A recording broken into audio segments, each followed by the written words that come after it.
Today I have the pleasure of speaking with Greg Flom, dealer principal of Westwind Honda.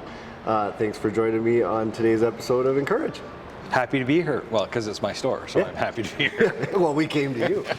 We come to you. We make it easy. Yeah. I don't know if you're familiar with some of the conversations that we've had, but the intention of the podcast is, just to inspire existing entrepreneurs and those thinking about becoming entrepreneurs. Yep. And I've watched several of them. Good. Yep. Good. So I would just start things off with, what got you into entrepreneurship? How did that start? What did that look like? A little bit of your background. Well, let me start with, I was kind of born into the car business. Okay. So my dad was a dealer. My first job was at 11 years old as a car jockey.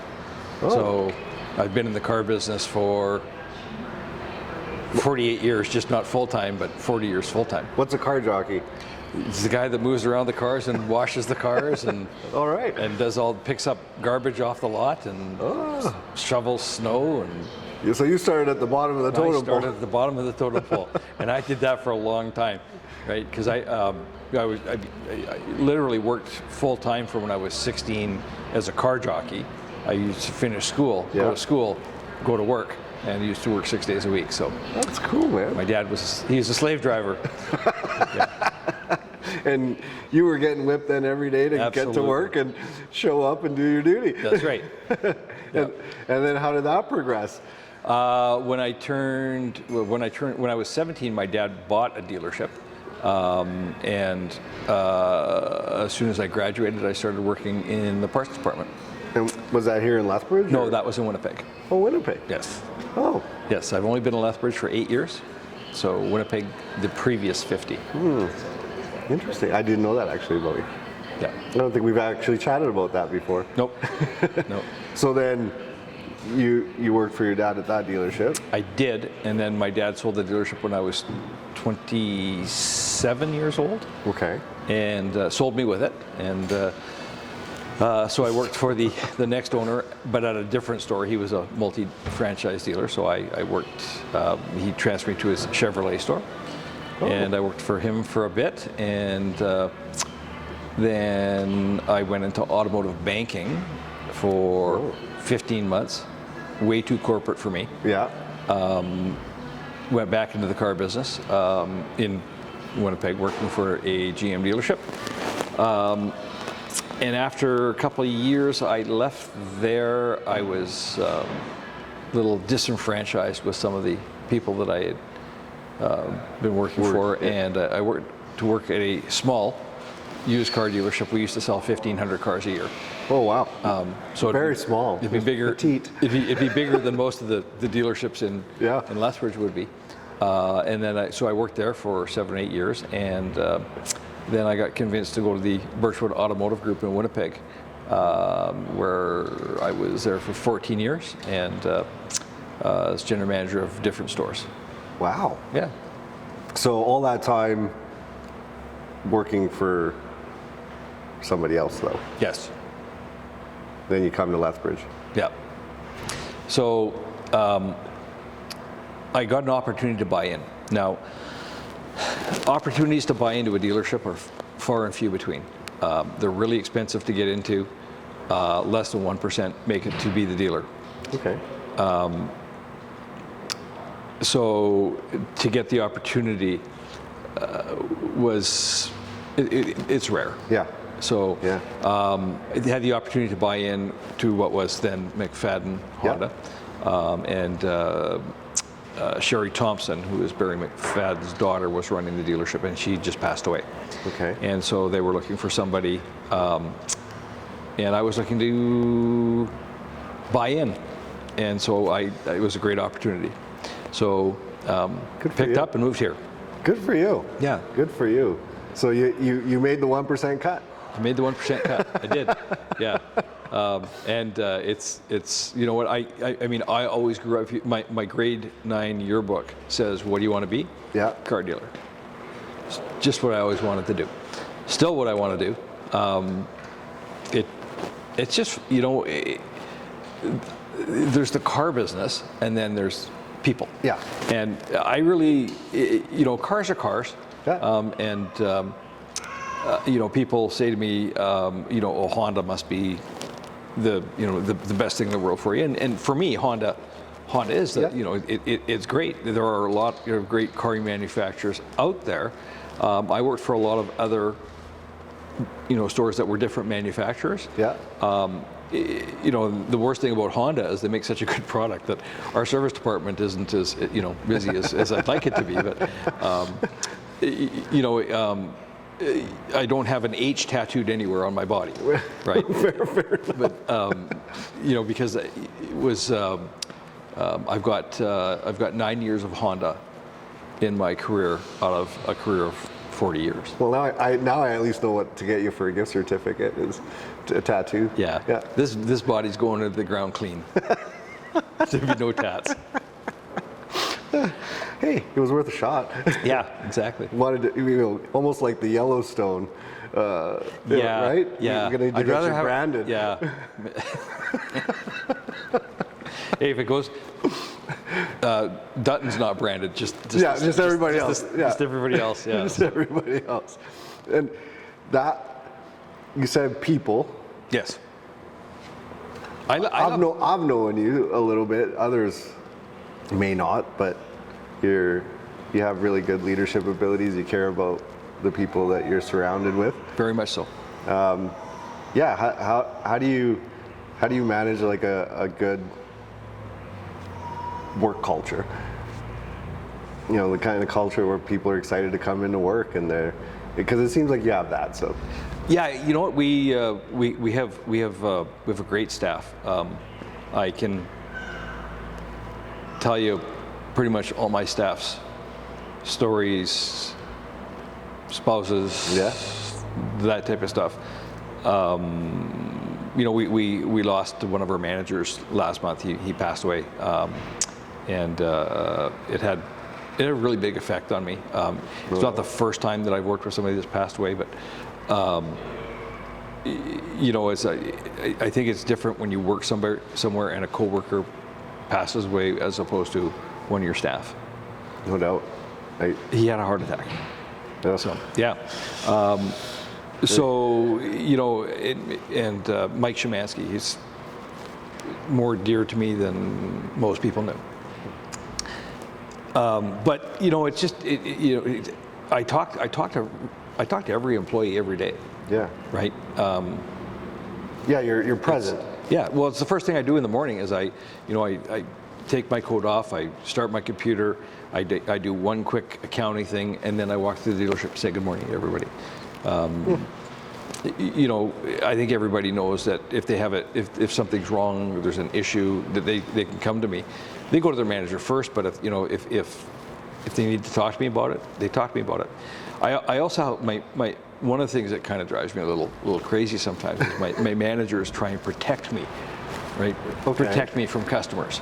Or if there's a customer complaint, if there's whatever. I just assume, listen, if we have an unhappy customer, like I want to hear about it. Yeah. Right? And I think I find it a lot easier to rectify situations than a lot of other guys. Because I just, you know, when it comes to that, I take the emotion out of it. Let's fix the problem.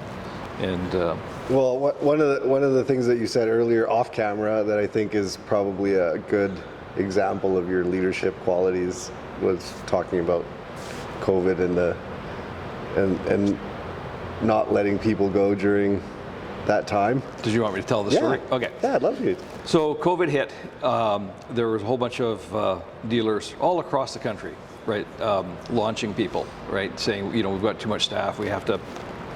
Right, and it was McFadden Honda at the time, but I mean, same company. Yeah. Right, it's been, you know, let me just sort of go back that a year ago, you know, I had the opportunity to buy the McFaddens out and partner with Paul and Gord McDonald, but become the majority shareholder. So, so prior to that, McFadden Honda,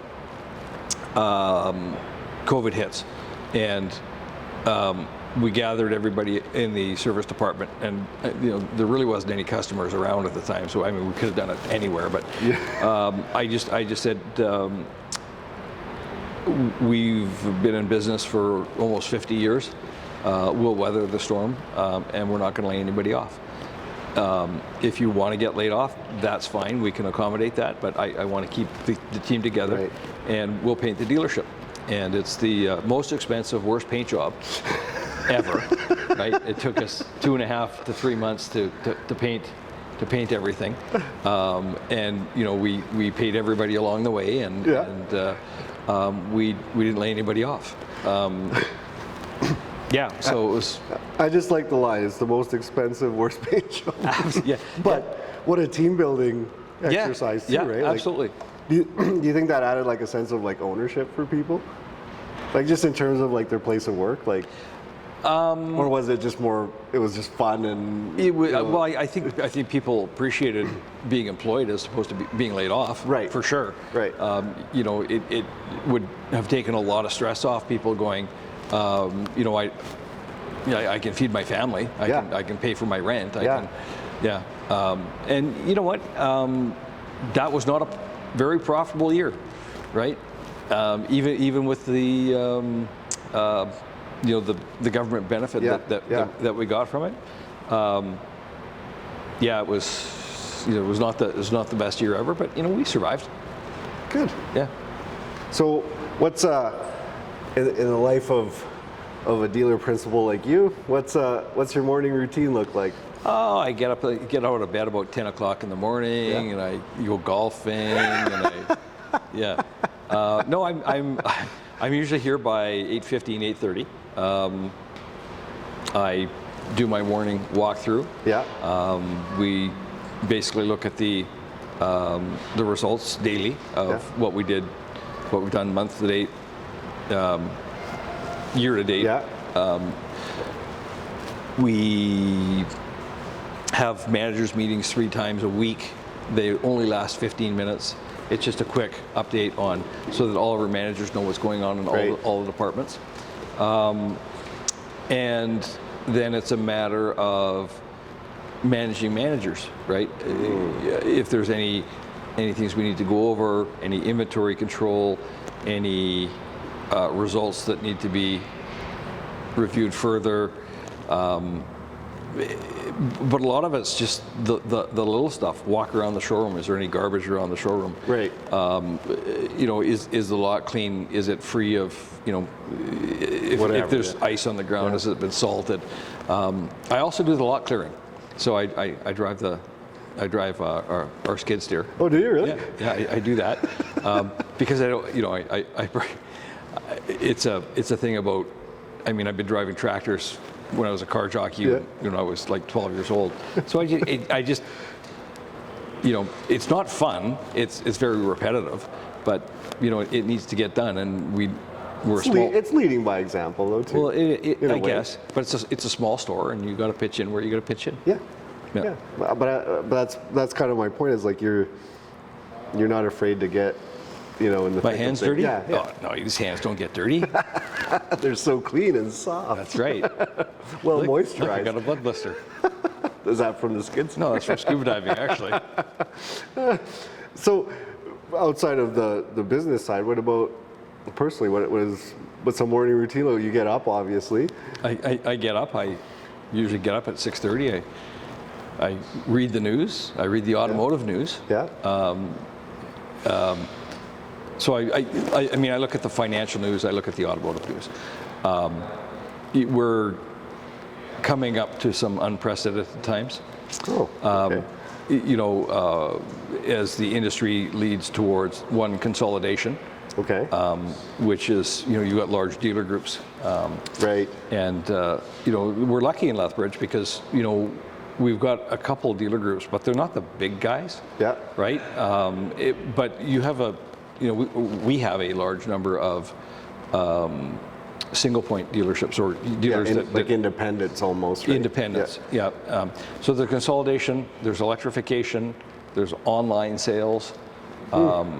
So there's a lot to watch out for.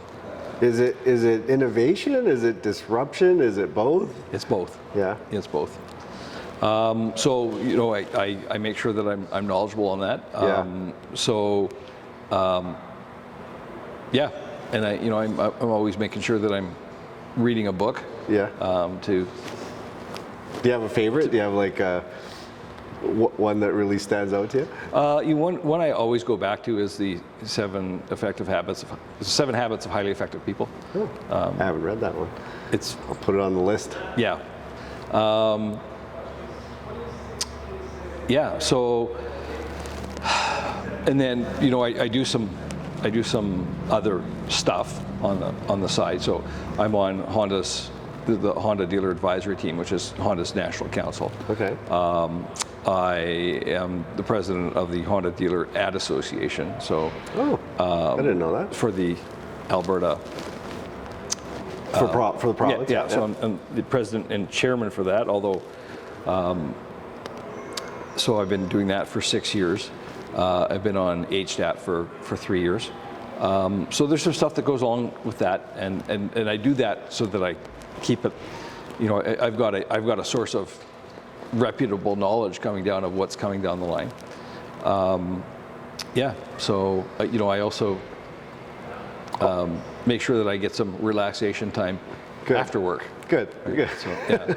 So with all those changes, I mean, most people aren't in your industry in terms of the knowledge that you have access to. And I mean, I'm not saying you have to give something away or whatnot, but yeah, in terms of like the industry, electrification, all that stuff, what do you see happening in like the next 5 years? Just from your point of view. Nationally or provincially? Sure, both maybe, or whatever you prefer. All right. So nationally, the federal government's just put a mandate on there of 20% sales by 2025, 60% by 2030, and 100% by 2035 of electric vehicles. That's like 10, 12, what, 12 years? 12 years, yeah. So, in the car business time, that's not a lot of time. It takes them 4 years to develop a vehicle, to design and develop a vehicle. So you're talking, 1, 2, and 3 cycles away from complete, partial to complete electrification. Right. Manufacturers want to move the purchasing process online, so that everybody and I don't,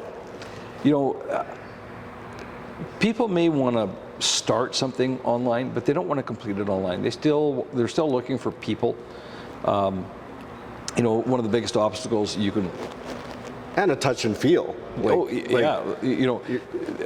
there are people that buy Teslas without touching, feeling them, and whatever. And you ask, hey, how's your car? Yeah, it's great, right? Yeah. Hey, where's your car? Oh, it's in Calgary getting serviced. Oh, when are you going to get it back? Should be 3 weeks. Right. So what are you doing now? Well, I'm renting a vehicle. Oh, okay. Because there's no dealership, right? There's no. But you can't go there and you can't touch it, feel it. Right.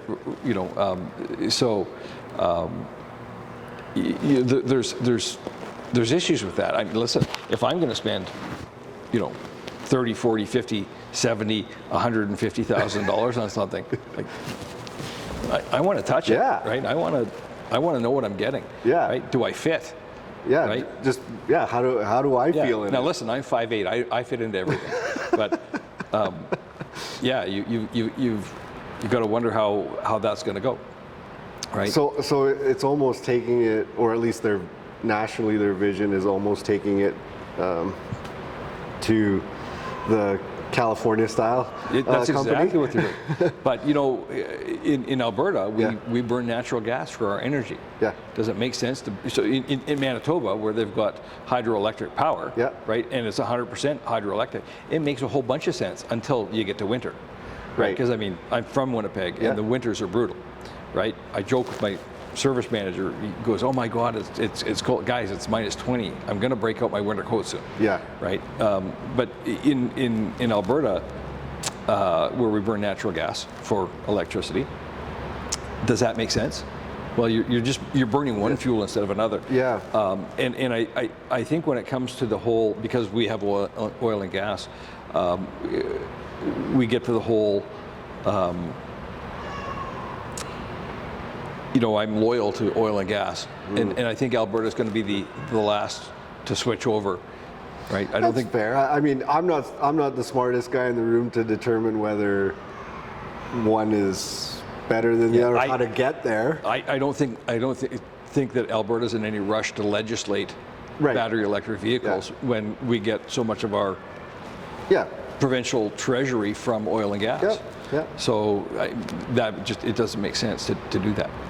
That's an aggressive push. Like 10 years was an aggressive push considering like the infrastructure to boot. Because there's so like to me, maybe I'm wrong here, but there's so much more to it. Like, you know, again, talking about charging stations, talking about the electricity grid.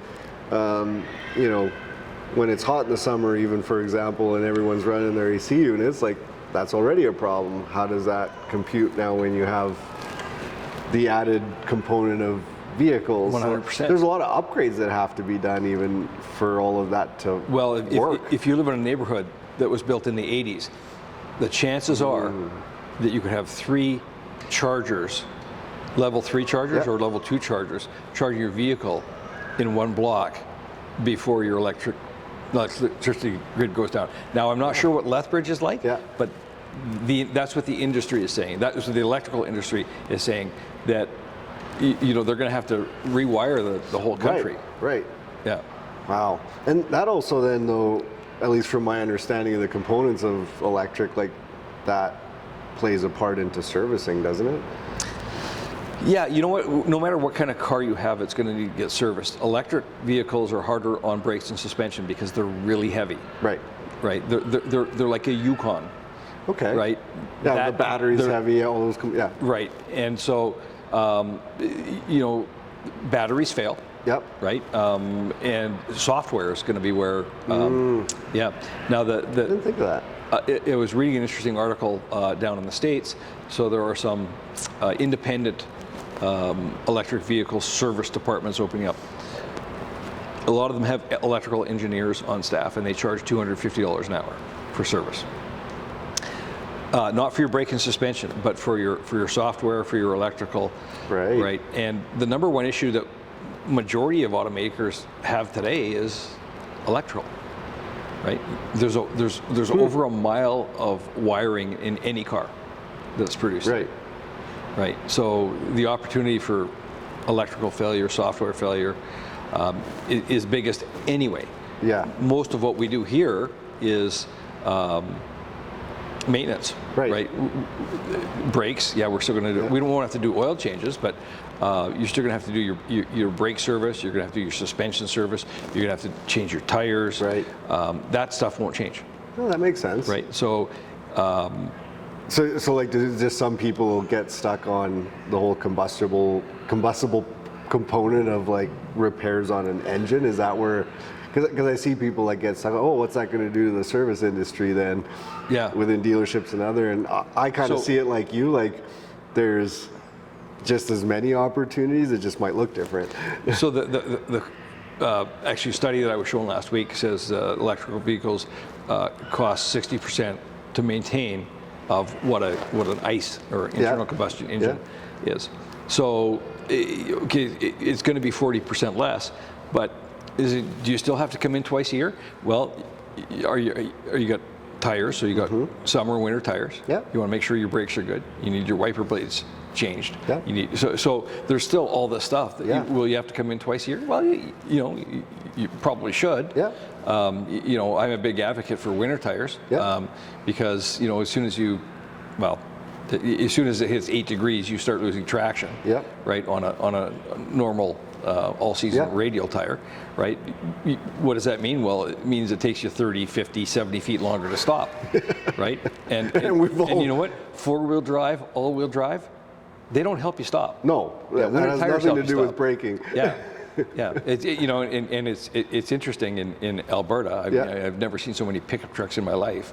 I've also never seen so many clean beds in my. You go to look at a used pickup truck and you look in the bed to see how many scratches there are. Yeah, there aren't any. Yeah. Most there's so many pickup trucks around here that have never seen anything in the truck bed. Yeah, it's never pulled anything. Yep. Right. You see guys driving around in a lifted pickup truck, but they've never gone off road. Yeah. Right. And I sit there and I go like, the amount of fuel that the cost of the fuel, yeah. right, is the same as the cost of your monthly payment. Yeah. Yeah, they're not cheap to. Yeah. Well, cheap to fill up. I used to have one. Yeah. Yeah. Yeah. Especially with gas prices as they started to come up too. It was like, man, I'm glad I don't have to. Yeah. I don't have that gas payment every month anymore. So I mean, what I use when I'm talking to somebody says, well, how much is my car going to be? You know, if your car payment's going to be $400 a month, your gas payment's going to be $400 a month. Right. If your car payment's $750 a month, your gas payment is going to be $750 a month, right. because you're driving a bigger vehicle, yeah. right? Whatever. If you're spending $1,000 a month on your payment, you're going to be paying $1,000 on. That's actually gas. a pretty good. That's a really good. Works out almost every time. Yeah. Yeah. Unless you have an electric vehicle. Well. Yeah.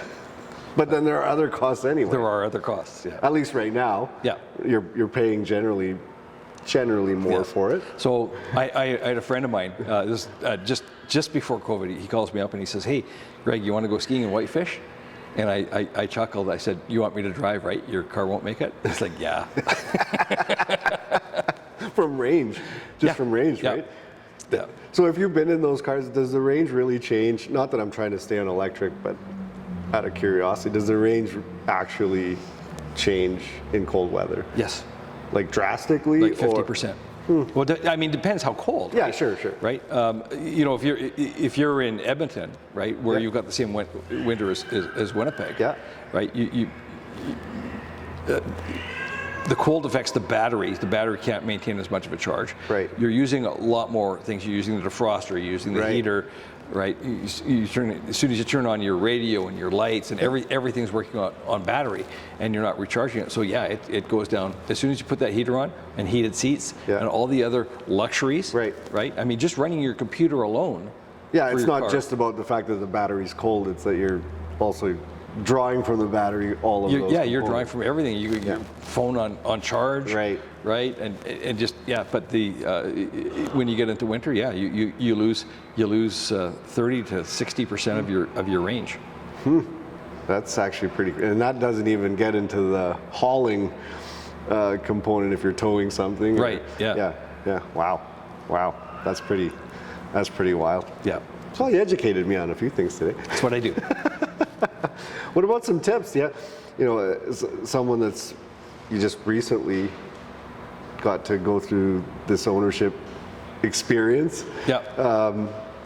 Not saying that you have to lean on that component, but do you have some tips, tricks, anything you would pass along to other entrepreneurs, whether that be through employee management? Sleep when you can.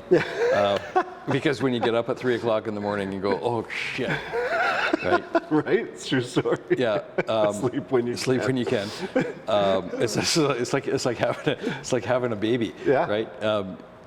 You know, everybody can relate to that, right? Yeah. Your baby wakes up at 3 o'clock in the morning. You're not sleeping. Yeah. Right. When you think of things that haven't happened, or things that could happen, or things that need to be done, and you get up and you start writing this stuff down, and then your mind starts going, and then you next thing you're going to work, right? And at 2 o'clock you're crashing. Well, have a nap. Yeah. Right. But I hear you there. I mean, my wife. You own a business. Well, my wife hates me for it, but your wife hates you generally. Yeah, generally speaking. He's got a wonderful wife. I do love her. She loves me. She loves you more than she loves me. I think. But my mind is always thinking, racing, ideas, right? Yeah. Stuff that you want to write down. So, I have to wear an earbud in my ear to go to bed. Yeah. And I just put on like something very random. Yep. Whatever podcast. Generally something that I'll say it this way. Generally something that I'm interested in, but that it doesn't matter what my takeaway is from it, because I'm going to fall asleep to it, so I'm not really going to remember a lot of components of it at the end of the day. But that's the only way to get my mind to like relax and get into sleep mode. I have to read a book. Read a book, okay. Fiction. Because then it's that's right. And if I do that for 15 or 20 minutes, I put my head on the pillow, I am out like a light. Like my wife goes, like, your head didn't even hit the pillow, you were asleep. Right. But then at 3 o'clock in the morning, right? Ding. Yeah. True story. Yeah. It's crazy all the things that you have to think about, and you're caring for more than just yourself and your business. Yeah. You have responsibility to your staff. Yep. Their families. Right? Absolutely. Yeah. Yeah. No, that's true. Well, I'll end on a good ringer question then for you. Okay. Knowing what you know today, is there anything you would have told yourself, in your younger years of growing up work-wise, something that would really stand out that you wish you would have known back then that you know now? I'll tell you this. What I know is there's capital available out there. Okay. I really wasn't aware of that, even though I was in the business. If you could do it earlier, do it earlier. And what do you mean by there's capital available? Well, I always thought of, and I was lucky because I didn't have to finance anything. When I originally bought in as a partner, and then I didn't have to borrow any long-term funds. Okay. There were people out there that would just give their eye teeth to own part of a dealership. I don't know why, right? But that aren't involved. And once I became the owner, people came to me and said, I would lend you money. I would have. Right? There's just I had my finance guy come to me, and like my investment guy. Yeah. He said, I've got people that would have lent you money. Right. Interesting. And I was just like, private capital. Yeah, private capital. And there actually is a lot of that. Yeah, and I was oblivious to it, right? And really, if I would have known that 20 years ago, right, I probably would have bought a store 20 years ago.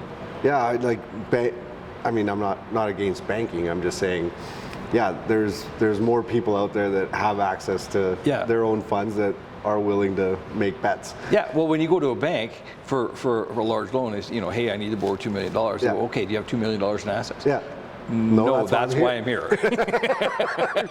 I know. I always thought the same thing. It's like, well, what are you going to give me that's worth that? And it's like, well, no. If I had that, I would just be buying it that way. Yeah. Well, we can't loan you money if you don't have any assets. Yeah. And I get it. They have their risk policy for sure, and it's understandable, but it is funny. Yeah, it is funny. Yeah, and yet there are guys out there that will lend you that money on a handshake. Yeah, pretty much. Yeah, pretty much. Yeah. So there's capital out there. I like that. That's actually a good. That's a tip and something to tell yourself when you're younger. Yes. Yeah. Cool. Yeah. I think that's a good takeaway for a lot of people to think outside the bank. Yeah, think outside the bank. Well, that's awesome. Yeah. I appreciate your time today, Greg. Pleasure's mine. That was a really good chat. Thank you. I like that. Quite enjoyed that. And I got to learn a few things from you. I did, though. Yeah. Now, can we work on your golf swing? No, well, that's a whole other story, bud.